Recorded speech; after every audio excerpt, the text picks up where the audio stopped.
Voices of the Law Matters. Of course it does. Hi, I'm Debbie Moraes, your host and moderator. As we tell you, this program has been created to educate, inform, and help you with law matters because the law matters. Understand the law better, and you're in a better position to decide how to protect yourself, your family, and your business. We continue to provide information and resources that'll help you determine whether or not you might want to handle some issues yourself. If you do need additional outside counsel, your additional outside counsel will be better prepared, and hopefully you will achieve better results more quickly. That's our goal. Today, as always, we want to welcome and thank David Bazar from the Bazar and Associates law firm in East Providence, who continues to offer his insights and information on the various topics that we tackle. So let's get to it today. Holiday hoaxes. They hurt shoppers and merchants alike. During the holidays, people are giving, generous, very open-hearted. However, the downside of that is that it's a double-edged sword when it comes especially to purchasing online. For anything that you buy for people who you love. So, as we know, every year the number of fraudulent activities increases, and this is no exception. Counterfeit goods have always been a problem. That's on the increase. Now it's faux gift cards, phony e-greeting cards that have malicious malware on it, fake shipping notices, phishing and identity theft is rampant and vexing both the shopper and the merchant alike, so beware. Hopefully we'll be giving you some of the latest scams and tips about how to avoid some of those problems. So I guess this year, not surprisingly, eBay and Amazon, they're among the heaviest hitters, and of course they're the ones that get the hardest hit. So poor Amazon patrons, as they say, their scams are on the rise. You don't have a Christmas or holiday gift because you shopped at Amazon, the merchant promised to send you something and they didn't. So what do you suppose people are supposed to do as they think that they can easily go shopping and just click a button and their favorite little toy or gift is supposed to arrive? What do you do when nothing arrives? Well, is it because the merchant failed to provide it or because they got scammed in some way? So in many cases, we're finding that there are third-party sellers who routinely open up sites on Amazon claiming to sell the product and perhaps even at a discount, which of course is an incentive, and you click an order and it'll be there in 2 to 3, 4 days, and of course it doesn't arrive and the chase is on. So if there's a scam, good news, Amazon has this A to Z guarantee, David, but meanwhile you're stuck with no gift. Right. So the no gift is of course a problem, but if it's through a legitimate website like Amazon, I was going to say Amazon vets the people who they allow to sell merchandise through their website, and therefore they sort of ensure that you're not going to get scammed or hurt. So if you do, Amazon will reimburse you, as I understand their program, but you're still out looking for a last-minute gift. It seems that there are literally thousands of new sellers who are opening up their accounts online, theoretically offering a refurbished gift or a new gift or access to a gift or something at a reduced rate. And it's such an incentive for someone to go pursue that and chase it. Meanwhile, it seems like that's been one of the single biggest issues that Amazon and sites of like ilk have to grapple with. Yeah, it's always an issue. eBay is a similar situation because the people who post on eBay get reviewed, and you can research them and decide whether or not it's somebody you want to do business with. But you're still at the risk of dealing with someone over the internet who you don't see or can't touch the merchandise, don't really have it in your hand to know what it is, which is still what will keep our bricks and mortar stores going.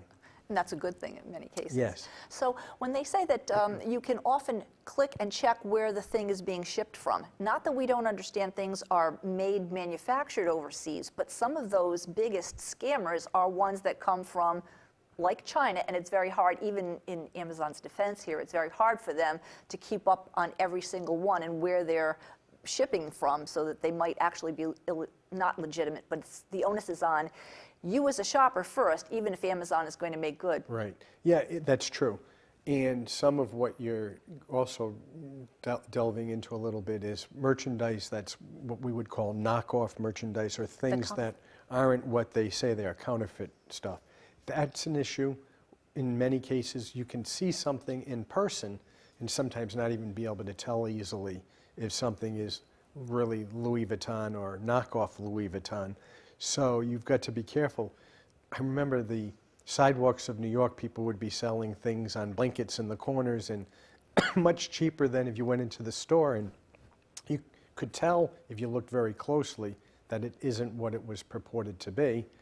So it's always buyer beware in those situations. I know you always say if it looks too good to be true, it probably isn't. Is. So you think those Christian Louboutin red soled shoes are selling for $40, you have to figure that that's an easy get. Right. But if someone's getting $100 off, sometimes they're lured into it. And again, it's buyer beware. Right. Apparently this year, not that I'm buying toys, but there's a toy called fingerlings that are very popular. And apparently because they're so popular and such demand, there's been a rise in manufacturers who have done the knockoffs. Mm-hmm. And so if you go looking for that, I know you've said before, if you're going to buy something, always go to the site rather than when you're getting hit or approached from a promotional value. Go check it out yourself. Right. The email to you that we have this and you should click here and come buy it is probably never the way to do it. It would be, all right, if they're purporting to be Toys R Us and we have these available, go on your own to the Toys R Us site. Put it in, log in directly to their site rather than clicking through from an email or something else, because you really never know where you're going to end up. So this is probably a good time to mention too, as you have before, when it comes to charities, even when you are getting an email that says, gee, David, we'd like you to donate to charity XYZ. Some of the fraudsters are so good at replicating websites. Your point was. Absolutely. I never will give over the phone to somebody who calls me. Send me something in writing. Let me see what it is. Let me review it. Let me look into your organization. And if I think it's something I want to support, I'll do that. But I'm not going to give you my credit card information over the phone so I can make a donation to someone who's called me and I can't verify who they are. It is just amazing when you see screenshots on a computer of what would look like a very bona fide, well-known, highly identifiable charity like the American Heart Association or the Cancer Fund. Here it is, the end of the year, people want to donate, whether it's for tax deduction or whether it's because they're just kind of spirit. So many of those are so closely replicating the actual sites, but they might have a typo, which is always a dead giveaway.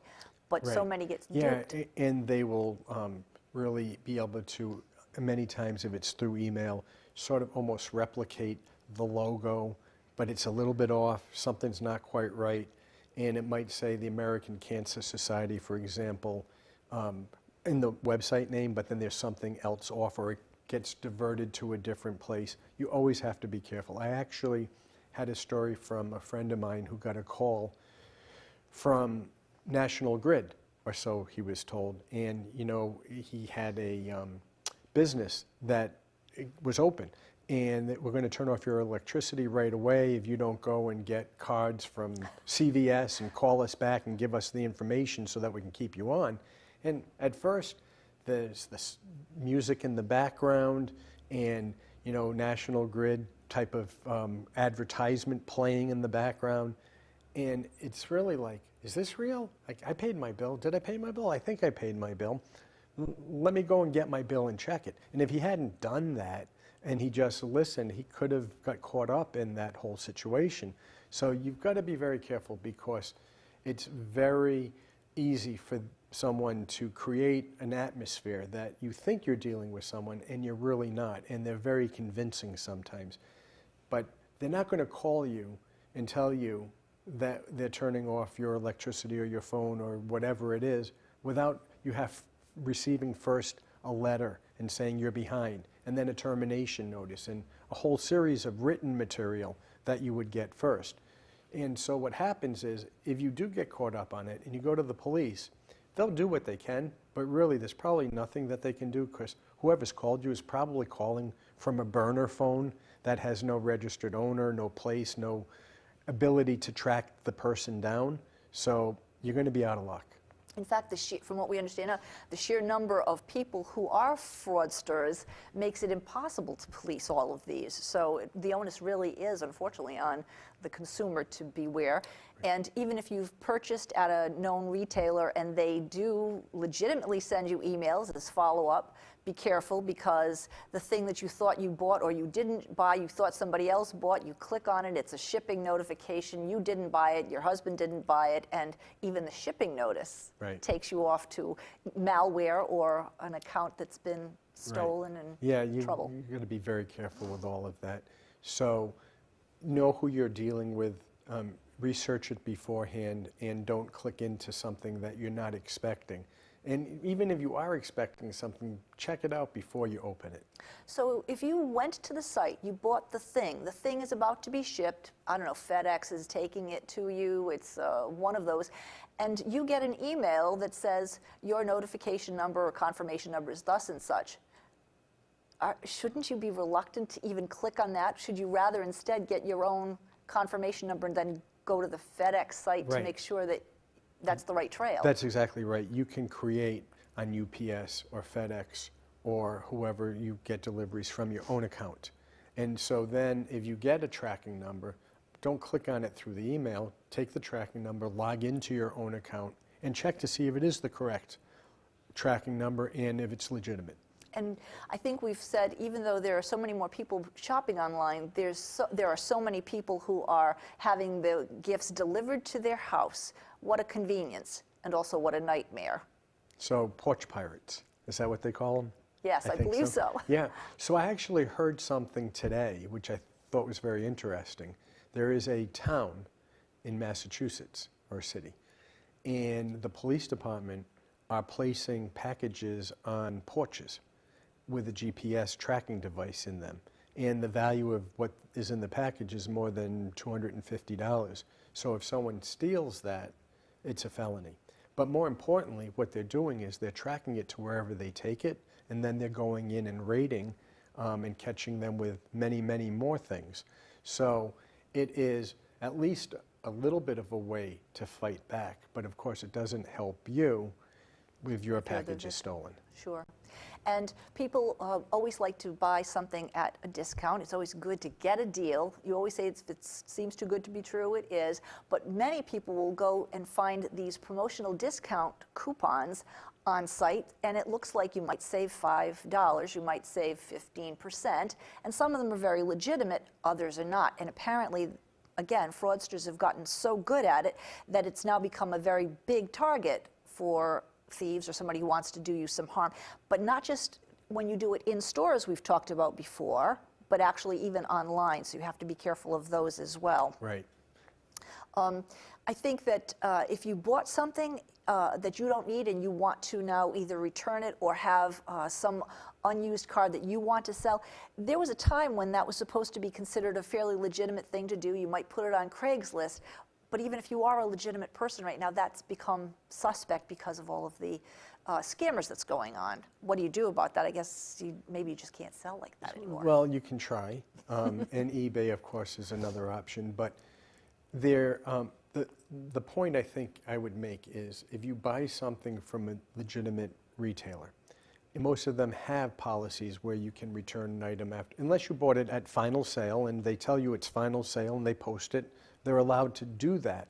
But if it's, in the ordinary course of business, you buy something and their return policy is you can return it, maybe sometimes for a store credit, maybe sometimes for a refund, but whatever it is, there is a way to do that. And if you buy something through a legitimate retailer, you're going to be protected with whatever their policy is.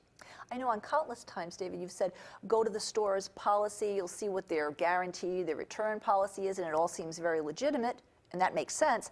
But now, again, because fraudsters have become so sophisticated, innovative and sophisticated, that they too have replicated a site, including a guarantee policy, including a return policy, as if they were really set up to do business, when in fact they didn't have a piece of merchandise on any bricks and mortar site or anything. They had nothing there.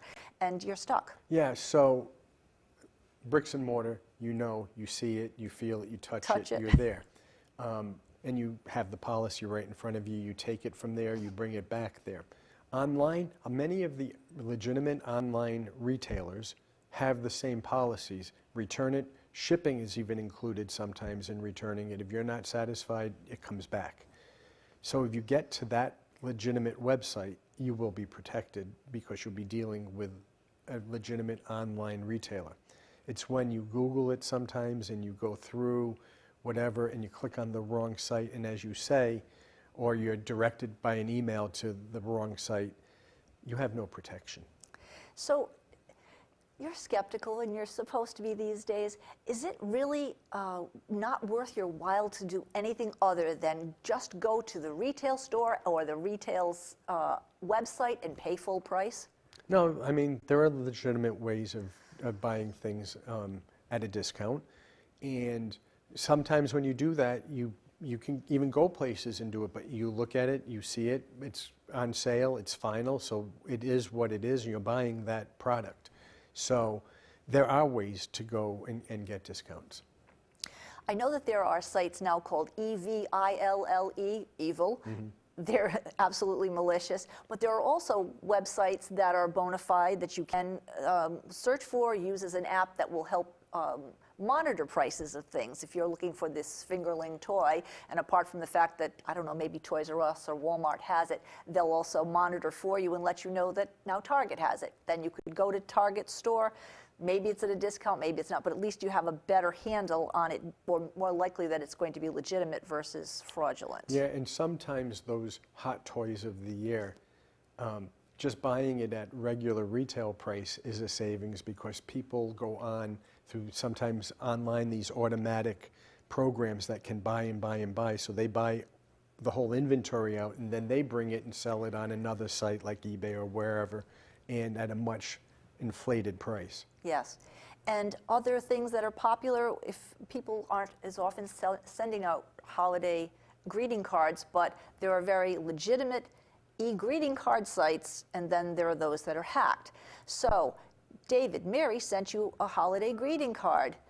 Maybe she did, maybe she didn't. You probably do know somebody who's named Mary. Do you click on it or do you not click on it? Well, if Mary sends me a card and it's in my house in an envelope, I'm going to open it. Yes, but if it's And there are risks with that too back in the day, you know, with what people, not Mary, but someone would send in a mail or a card. But be that as it may, if it comes through from Mary, and I know Mary. And it's email? And it's emailed, I'm not going to open it, and I'm not going to tell people that it's the worst thing in the world. If it looks legitimate and it is legitimate, those do get sent. But how do you know that it is? That's the problem. That is a problem. And apparently, because those sites, the legitimate ones, have also been hacked, mirrored, now it's just a matter of them saying, Mary sent you a happy holiday greeting card, David, but the minute you click on it, it absolutely sends some malware to your computer and then goes fishing around and your identity is stolen. And that's far worse than happy holidays, David. Right. I agree. So apart from those who are spending money, there are people at this holiday time that want to make money. So online there are, would you like to make more money for the holidays? It's easy. All you have to do is click here. And you do because you wanted to check it out. Meanwhile, it says, we'll help you. You just need to send some money to start to open this account so we can vet you and get you into the right, best possible position. To which you would say what, David? Say goodbye to your money? Probably. I mean, I'm sure there are some legitimate ones, but that sounds like you're making a donation to me. It does. And apparently, yet another one. Isn't it fun to hear that little children like to have puppies at the holiday time? So someone online gets to see, based on your Facebook social media post, that your son wants to have a little puppy. Someone who's ready to scam sends you a message, we have a puppy, and it's close by, and we have to move because we have a new job, we're changing jobs, we're moving to Colorado, and we have to give a puppy to a new home. All you have to do is click here, send this money by your credit card, and we'll meet you and deliver the puppy. There's no puppy, you'll never see a puppy, but you've been making a donation. He made another donation. Yeah, so if you get that, email back and say, bring the puppy to the SPCA or whatever animal shelter there is, and I'll go get the puppy there and give them the money. And of the ways that you can possibly give, not give money in the sense of donation, but pay for something, PayPal and through your credit card, is that the best and the only way you should ever do it versus a debit card? Certainly. Surely for credit cards. I know credit cards, you have some control and some protection, and it's not draining money out of your bank account like a debit card would. So if fraudulent charges are put on your credit card because of somebody hacking or getting or ending up in the wrong place online, the credit card company will reverse those charges usually and protect you. If it comes out of your own bank account, it's much more difficult to get it back in. I'm not exactly sure how PayPal works. Apparently, they too have at least a period of time so that you're not having your account tapped as it is in a debit situation. So they say that's yet another way to have it work if you don't just put your credit card in. Equifax, apparently, we know that they've been hacked before.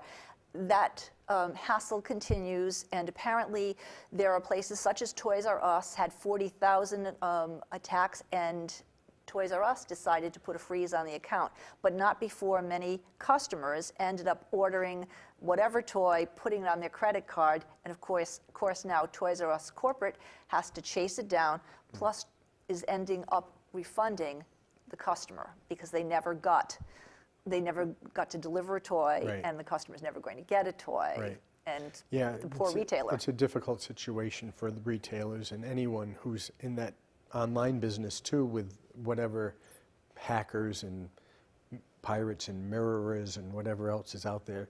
They try to always do the right thing, the legitimate ones. That's why I say do business with the people that you know have the policies that will protect you.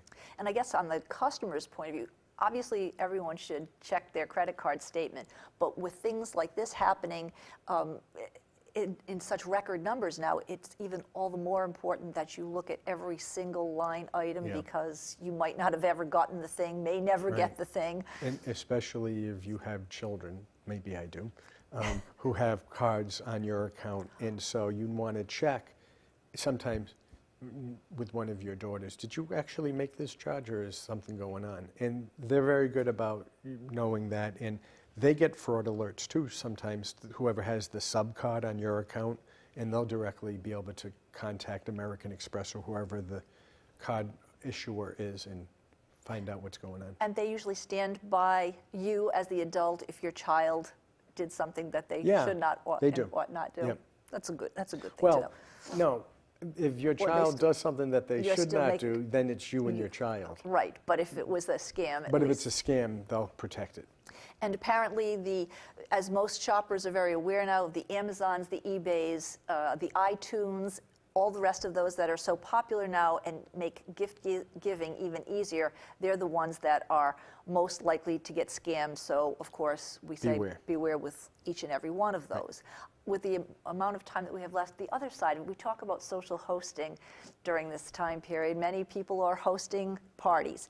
And in view of what's been going on in the news, as we know, with all of the sexual harassment suits, the nature apparently of office business parties has changed drastically. Care to comment on that? Well, there's a couple of things. What we were always concerned about before, primarily, was the service of alcohol. Serving alcohol at the office in an office party could lead to some issues, liability issues. So the advice we always gave was, well, do it somewhere where there's a server who's licensed with tips, tip certified, and there's a company, a restaurant or bar, whatever, that's going to be responsible for serving responsibly. Now with the other issues, it doesn't matter if you're at a restaurant, a bar, your office. If there's inappropriate behavior going on, it's inappropriate behavior, and it's still an issue for your company, your business. So monitor it. Make sure it's not going on. If you're a supervisor or someone with responsibility, or even not, step in and say, no, you got to stop, that's not appropriate, and make sure you take action. So you're not in the insurance business, David, but are there things that businesses could or should do when they are hosting parties? Never mind the liquor liability, but also now with this level of sexual harassment, which some are fake, some are not. Right. We know that they exist. What can the employer do, especially during a holiday hosting season? Well, I don't know if there's insurance that you can buy for the party. I really need to insure against sexual harassment and liquor liability for this party. So what do you do? So the liquor liability, that's why I still say have it someplace where there's a reputable business that has liability insurance and will be responsible for the serving of the alcohol. But year-round, companies can get, and I'm sure it would apply to any company activity, liability insurance against sexual harassment charges or anything of that nature. So that the way it would work is if one person in a company is harassing another person and the company doesn't do anything about it or take the appropriate action, they can be open to a lawsuit, and you can have insurance to protect you against that. So do you think these days that more companies are reticent to host parties and would prefer just having a afternoon collation with a couple of finger sandwiches and some cider rather than just get involved with this at all? Well, you know, it depends on the company and the people in the company and what's going on there. I kind of think that it's a shame if you can't do what is regularly done in the right manner so that nobody feels threatened or intimidated by anyone by going to a party, much less work. You know, it shouldn't happen. But if you don't think you can control it, then certainly make sure you do something to protect your company. And if it's a matter of we're just going to have an end of day, you know, sandwich or something, then so be it. It's funny, as we speak about this near year end and it's holiday time, we talk about the hoaxes and the scams and social hosting laws, yet, and it's because the aperture is so high, yet I think you alluded to, this doesn't just happen overnight. You watch what's happened in the past. People are buying e-commerce or using e-commerce all through the year. People are watching behaviors at whether it's luncheons or parties or social gatherings all throughout the year. So you have some indicators if you are, if your radar is up, so you know, So get to read a bit. really what we spoke about, it's heightened at this time of the year, but it applies throughout the year. When you think about, too, the identity theft that's going on, we look at those phishing schemes we say all along, whether it's January, February, or November, December, be careful what you're clicking on because you need to keep your malware protection up, your computer clean, and be careful that you're not having identity theft. Check your credit card statements. Yeah, that's right. We talk about it heightened again at this time of year, but it applies throughout the year. So you don't just check your statement in January, you check it all year long. Make your list, check it twice, and check it throughout the year. Correct. We hope that this has been helpful to you. We hope that you aren't victimized by scams. Please do keep your computers clean and pay attention to your emails all throughout the year, your credit card statements. Happy shopping, happy holidays, and we wish you all the very best. Thank you.